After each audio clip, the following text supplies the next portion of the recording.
I'm back in a kind of deserty area with desert bushes. So sagebrush is back, and then this one kind of reminded me of chamise a little bit. It's very different, but anyways, it's antelope brittlebush, I think.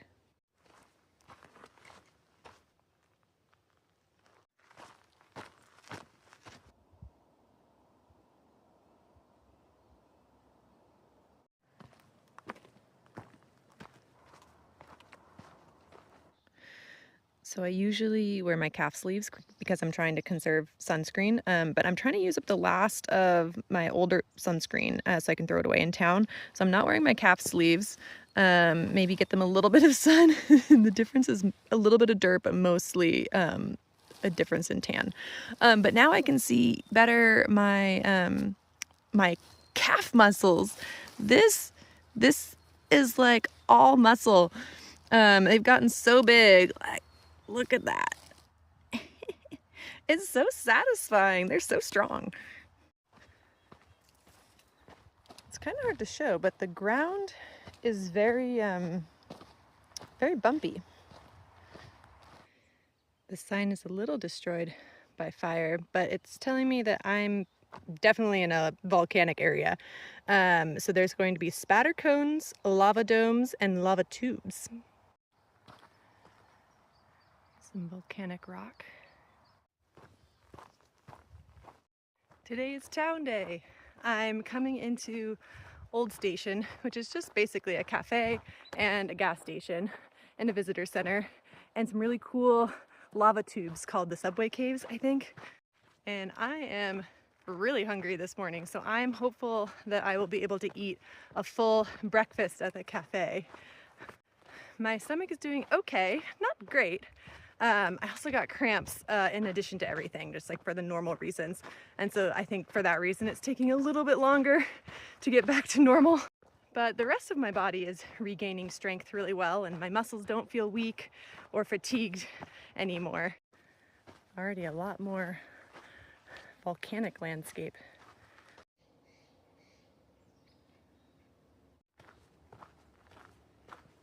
I am leaving the PCT and taking this dirt road because it will take me directly into town.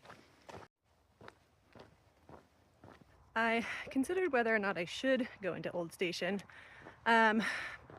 just because I have recently had the flu or whatever it was, but it has been a little over 3 days since I had any symptoms, and I'm not going to use their facilities or anything, and I need food. I am very malnourished at the moment. And I've been washing my hands with soap and water. That's the first thing I'll do when I get there. I'll eat outside if I can. But I really do need the nutrients, so I'm going in. And I'll just be as careful as I can.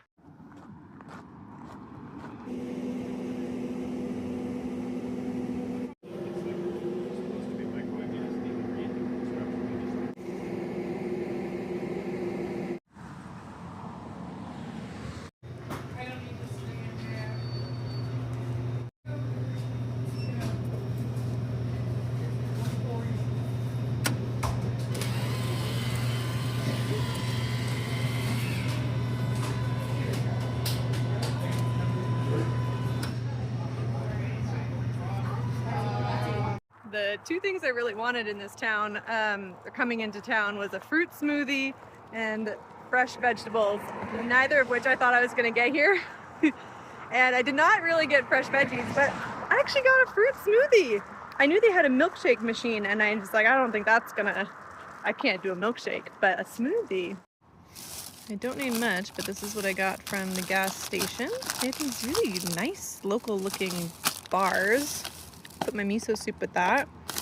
Some pistachios, corn nuts. Those are kind of, I don't even like pickles, but it's a vegetable, so I'm gonna eat it.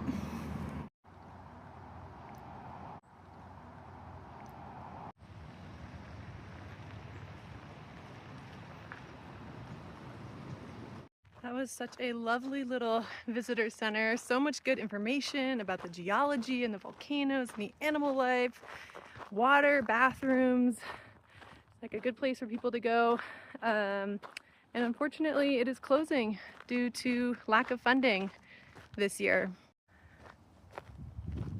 And even a small visitor center like that can pull tourists in who are just driving by, who then go to spend money in the gas station and the cafe nearby. And these tiny little towns need every scrap of help they can get pulling money into their towns. And I am really, really lucky to get to see so many beautiful parts of our country. But it does take work and it does take money to keep these beautiful parts of the country beautiful. On a more cheerful note, I'm coming to the subway lava tubes, which are super cool, and I have a little paper that tells me how they were formed. They're formed by the lava flow, flowing in a basalt lava called Pahoehoe, I believe. The tubes form when the surface cools, forming a crust on the outside, and then the inside, the molten lava keeps flowing until eventually it drains out, and you just have the outer cooled crust.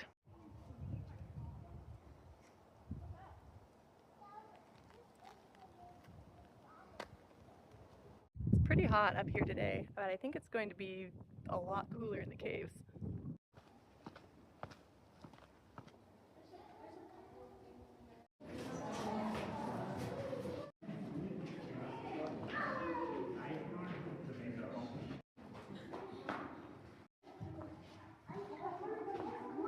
This is Stubtoe Hall because as the lava drained out of the tube, there was a froth left that had pumice on it and made the floor rough. This next part is a little tunnel, and it's called the wind tunnel because you can feel a breeze on your cheek as you pass through it.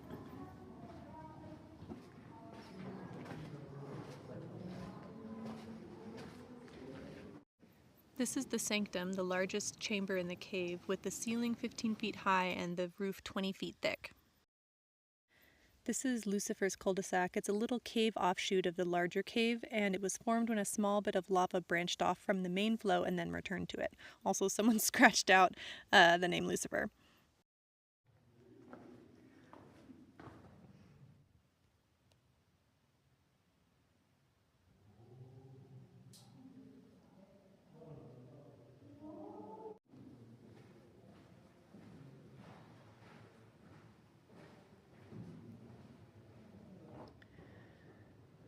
It really is smooth, like a subway tunnel, but it's...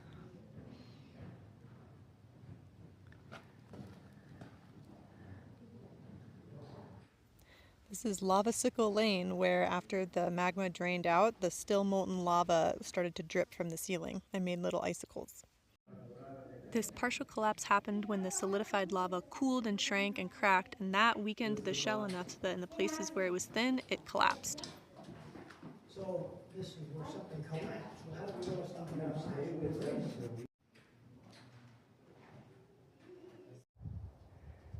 Yeah, it was at least 20 degrees cooler down there. This is looking north. I'm about to climb to the top of Hat Creek Rim. It's this really dramatic rim that just drops straight down. The subway caves were super cool. I couldn't talk very much in there because there are so many people. Maybe I'll try to voice over some of the information plaques because they were really interesting. I also met a Sobo hiker in the caves. I know their name, but I have no idea what they look like because it was so dark in the caves. Yerba Santa? It's been ages since I saw this one. Oh, I think I just got my first glimpse of Mount Shasta. Wow, it's really hard to see, but it's there.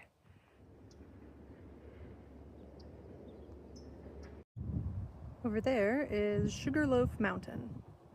And Sugarloaf Mountain is one of the other most common toponyms that I have ever seen.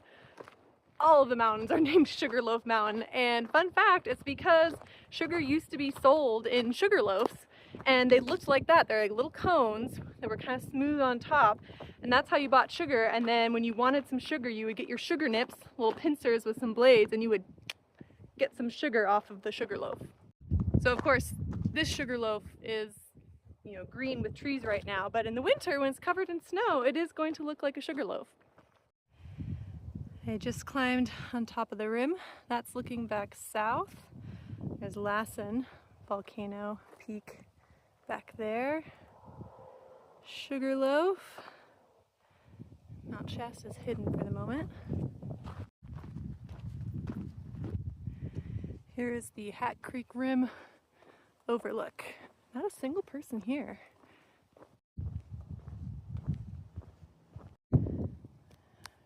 There's Lassen Peak, which apparently erupted in 1915. The road down there, Sugarloaf Peak. Oh, and back in there is Old Station. And this is the Hat Creek area. And Shasta, very hard to see, but it is there. And then over here is the Hat Creek Rim. And then the lowered valley. Another cute little trailhead just a few feet from the other one. I almost forgot to eat my pickle before I left civilization, just in case I don't like it and have to put it in the trash. It's actually pretty satisfying right now. And it's real food, not processed, which my stomach is very happy about. I think all these little trees are after an even longer ago fire. Maybe like 20 years ago? 10 years ago?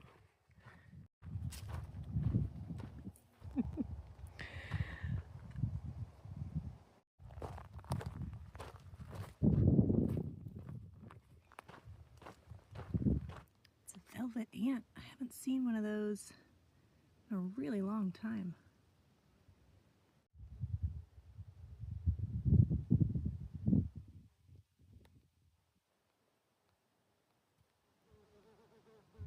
There's a lot of rabbit brush in this area, yellow rabbit brush, and a lot of them are infected with these weird little white things.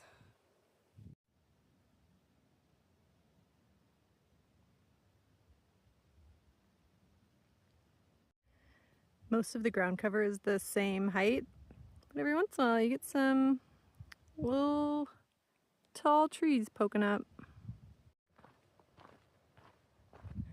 I saw this on the ground, and mountain mahogany is back too. All of the desert friends are here. Just had a hare sprint full speed directly at me down the trail, and then it dashed into the bushes. I'm not sure what its plan was. But anyway, of course we have manzanita as well, and I feel like all the manzanitas have different berries.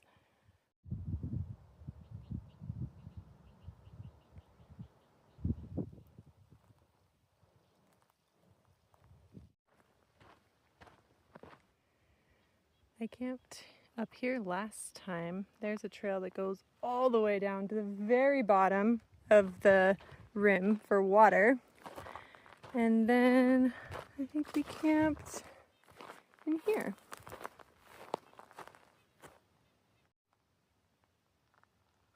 Okay, I left my pack up here at the top of the rim, and now I'm going down 400 feet descent in elevation to get water. This is going to take forever.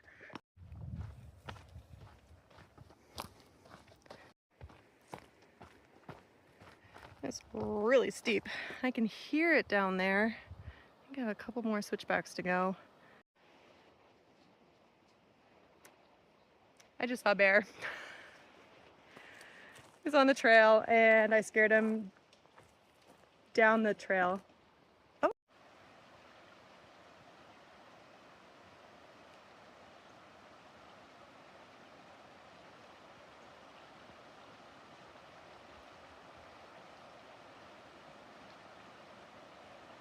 And now I have to decide, how badly do I need water that I want to follow the bear? He did go across the river. He got there really fast, which means I'm almost there. I really need water. On the way up, I had everything nicely tied up in like a little fanny pack to get up there. But I am booking it back up. I just have everything in my arms. I'm back high enough now. I climbed that hill really fast. The bear was really chill. He just kind of has been over on that rock watching me the whole time while I went down to get the water, and then I came back up. And he's just kind of checking to make sure I wasn't going to come after him or anything. And then once I'm like fully safely gone, I'm sure he'll come back. But anyway, he's still there, so I'm going kind of fast back up. He's, you know, nice and far away.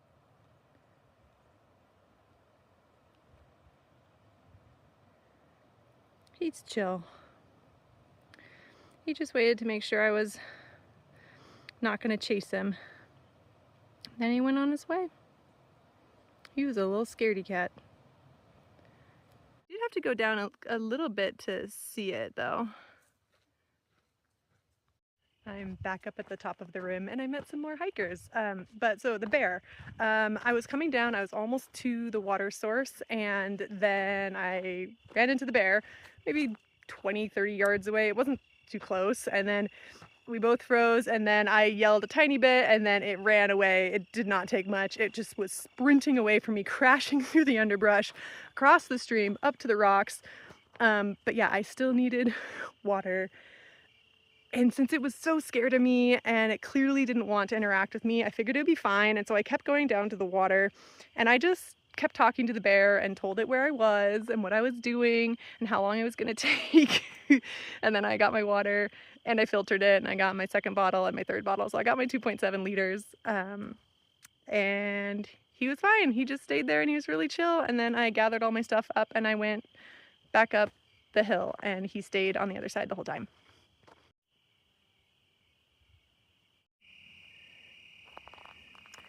I modified my ground sheet to have a little bathtub.